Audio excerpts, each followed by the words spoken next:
साबिक कमिश्नर रावलपिंडी लियाकत अली चट्ठा के इल्जामात ने मुल्क में एक तरह का सियासी भूचाल बर्पा कर दिया है।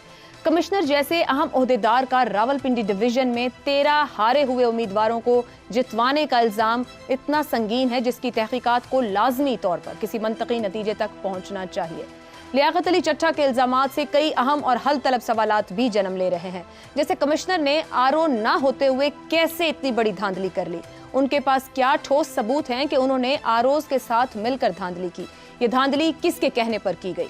आज 6 डीआरओज ने लियाकत अली चट्ठा के इल्जामात को गलत करार क्यों दिया, कमिश्नर रावलपिंडी इतने दिन खामोश क्यों रहे, कमिश्नर इस मामले में चीफ जस्टिस पाकिस्तान पर क्यों इल्जाम लगा रहे हैं, क्या कमिश्नर किसी दबाव या ब्लैकमेलिंग का शिकार होकर ये इल्जामात लगा रहे हैं, उन पर होने वाली करप्शन इंक्वायरीज की क्या नौयत है, अगर उन पर करप्शन के इल्जामात थे तो उनको रावलपिंडी की आला तरीन पोस्ट पर फाइज ही क्यों किया गया। इसी तरह अगर किसी को धांधली करवानी ही थी तो फिर वो रावलपिंडी डिवीजन में ही क्यों करवाई गई, फैसलाबाद, गुजरांवाला, लाहौर डिवीजन में धांधली क्यों नहीं करवाई गई। और सबसे बढ़कर अगर साबिक कमिश्नर रावलपिंडी के इल्जामात में मुकम्मल नहीं किसी हद तक भी सच्चाई है तो धांधली के जिम्मेदारों को बेनकाब करके उनके खिलाफ क्या सख्त कानूनी कार्रवाई करनी चाहिए। इसी पर गुफ्तगू करेंगे। पैनल के लिए सवाल। साबिक कमिश्नर रावलपिंडी के संगीन इल्जामात, इंक्वायरी कमेटी फाल, 3 दिन में रिपोर्ट, क्या नतीजा खेज कार्रवाई मुमकिन हो पाएगी। हसन निसार साहब। पहली बात तो ये है कि तकरीबन सब ने आप समेत ये बात की है कि उम्र पार्लियामेंट की और बड़े फिक्रमंद है माशाल्लाह, अल्लाह इस बच्चे को लंबी उम्र अता फरमाए। आमीन। शहजाद साहब के और मेरे तो खैर जाती भी बहुत गहरा ताल्लुक था। एक शेर सुन लें, उम्र कितनी होगी, उम्र को मारें गोली। मुनीर नियाजी साहब का एक शेर है, मेरी सारी जिंदगी को बेसमर उसने किया, मेरी सारी जिंदगी को बेसमर उसने किया, उम्र मेरी थी मगर इसको बसर उसने किया। वाह। अब चलते हैं आपके सवाल की तरफ, जिसने मुझे अपना मस्खरों जैसा मीडिया याद दिला दिया कि एक सरकारी मुलाजिम, एक सरकारी अफसर के इंकशाफात पे लीड्स, सुपर लीड्स, सनसनी, एक्शन से भरपूर, शाहकार, हम भी उसके विक्टिम बैठ के गुफ्तगू फरमा रहे हैं यहाँ, जबकि हम में से क्या हम सारे नहीं जानते कि यही सब कुछ ज़बान ज़दे आम था और सिर्फ अवाम के नहीं, जो पॉलिटिकल एलीट सो कॉल्ड है, एलीट तो इस मुल्क में है ही नहीं, लेकिन बहरहाल सिर्फ अवाम नहीं, ख़ास भी यही विर्द कर रहे थे। तो उसने कौन सा नया इंकशाफ किया है, मुझे ये बता दें।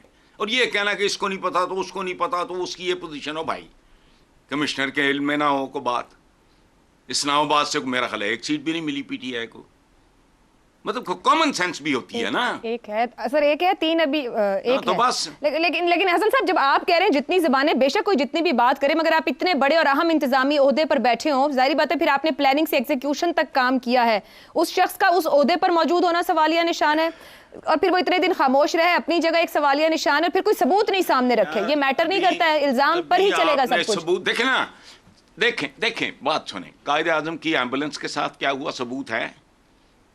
हमूद रहमान कमीशन, कोई उसका आज तक फैसला हो सका, who was really responsible, Benazir Bhutto, उसका बाप, क्या पता नहीं हम कहाँ बैठ के किस किस्म की बातें करते रहते हैं, गुफ्तगू करते हैं तो यूं लगता है जैसे पता नहीं कोई अल्ट्रा डेमोक्रेटिक सोसाइटी के हम लोग हैं और पता नहीं क्या है, क्या है किसी भी चीज का क्या है। वैसे आज एक और सवाल बनता था, रखा नहीं, रखती हूँ मैं, आने वाले दिनों में हमारा डेमोक्रेसी नंबर भी बहुत नीचे गया और आप तो बहुत खुश होंगे मुझे लगता है ये बात सुनकर।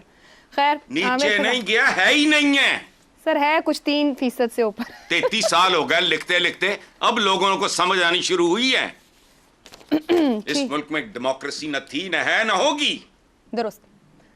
कोई जौहरी तब्दीली नहीं आएगी जब तक, ये नहीं हो सकता। सर, आप इतनी शिद्दत से अगर कहें कि जौहरी तब्दीली आएगी तो यकीनन आ जाएगी मेरा ख्याल से।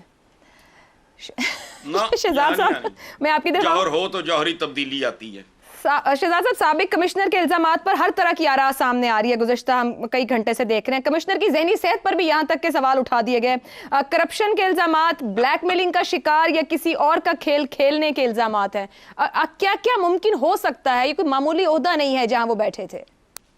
अच्छा, एक तो पाकिस्तान में सब कुछ मुमकिन है, ये इसमें से कुछ ही को भी डिस्काउंट नहीं किया जा सकता, और इसका इलाज सिर्फ एक ही है कि इसको मुकम्मल तौर पर इसकी तहकीक की जाए और डिटरमिन किया जाए, जिस तरीके से बहुत सारी आवाजें उठ रही हैं। ये भी मुमकिन है कि आपसे कहा गया हो कि तुम आ जाओ, आके ये बात करो, ताकि फिर किसी तरीके से ये बात ऊपर आए। जो पीटीआई ने शोर मचाया उसको पहले से ही काउंटरवेल कर लिया जाए, उसके अदालत कोई फैसला करेगी। अभी देखें ना, अदालत के अंदर मामला चला जाएगा किसी ना किसी शक्ल के अंदर। बहरहाल उसको एक तरफ छोड़ दें, लेकिन ये बचगाना सोच है कि कमिश्नर को कैसे पता लग सकता है उसका इलेक्शन से क्या ताल्लुक। कमिश्नर उस लड़ी का हिस्सा है हम लोगों में से, जिस तरह मैंने सर्व किया हुआ है एक निजाम के अंदर, सिस्टम के अंदर सर्व किया हुआ है। ये हो ही नहीं सकता कि एक सिस्टम किसी तरीके से कुछ करे या कोई फैसला करे और कुछ लोगों को बीच में पता ना हो। ये मुमकिन नहीं है, क्योंकि उसकी एग्जीक्यूशन, उसका मामला, और फिर आपने देखा कमिश्नर की कितनी तस्वीरें हैं जब वो विजिट कर रहे हैं, उसका जिम्मेदारी है। सारे डीसीओ उसके नीचे काम करते हैं, आरओज, डीआरओज, इसकी जिम्मेदारी है। तो इसलिए ये कहना, ये बचगाना बात है, ये कहना कि उसका क्या काम था। उसका सवाल पूछने वाला ये था कि उसको किसने कहा। सवाल पूछने वाला ये था कि कमिश्नर को किसने कहा कि तुम ये काम करो। उसने अगर अपने तौर पे किया है तो कौम का मुजरिम है, और अगर किसी और के कहने पे किया है तो फिर उसकी निशानदेही करे ताकि हम उसको जाके पकड़ें। पहली बात तो ये होगी। दूसरी बात, हम इतने अरसे से एस्टैब्लिशमेंट ढूंढ रहे हैं कि एस्टैब्लिशमेंट है क्या, किस बला का नाम है। आपने देख लिया एस्टैब्लिशमेंट उस दिन क्या, किस बला का नाम है कि एक कमिश्नर जो है वो अपनी पोजीशन से हटता है, दूसरा कमिश्नर आता है, और उसके बाद वो सारे डीसीओ उसके साथ बैठ के, आरओज, डीआरओज जितने भी हैं, वो सब के सब यक जुबान होके बाजमात इसका एतराफ करते हैं कि हमारा तो कमिश्नर जो बॉस था वो झूठा आदमी था। ये एस्टैब्लिशमेंट की स्ट्रेंथ है। वो एस्टैब्लिशमेंट जो कि ये एस्टैब्लिशमेंट वो वाली एस्टैब्लिशमेंट है जो कि आपके निजाम को चला रही है।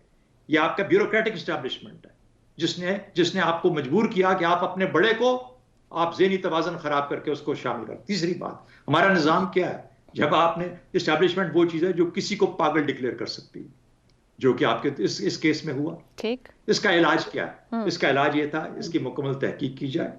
इलेक्शन कमीशन कहाँ है? जितनी शोर मच रहा है, इलेक्शन कमीशन क्यों सामने नहीं आता? सर, इलेक्शन कमीशन ने बस कमेटी बना दी है एक, और 3 दिन में रिपोर्ट देनी है। इसकी बात नहीं कर रहा मैं, तमाम इलेक्शंस की बात कर रहा हूं। जहां जिसको शिकायत है, ये फौरन ये काम करने चाहिए थे ना, तहकीक करके उनको फॉर्म 45, फॉर्म 47, ये सच है, ये झूठ है, डिक्लेयर करो। छुपे किधर हो? क्यों मोर्चों में छुपे हो? सामने क्यों नहीं आती? इस कौम को पागल करके रख दिया इन लोगों ने जब से इलेक्शन हुए। बिल्कुल दुरुस्त। तो कोई ना कोई तो खेल खेला जा रहा है ना, इसलिए इलेक्शन कमीशन का काम है।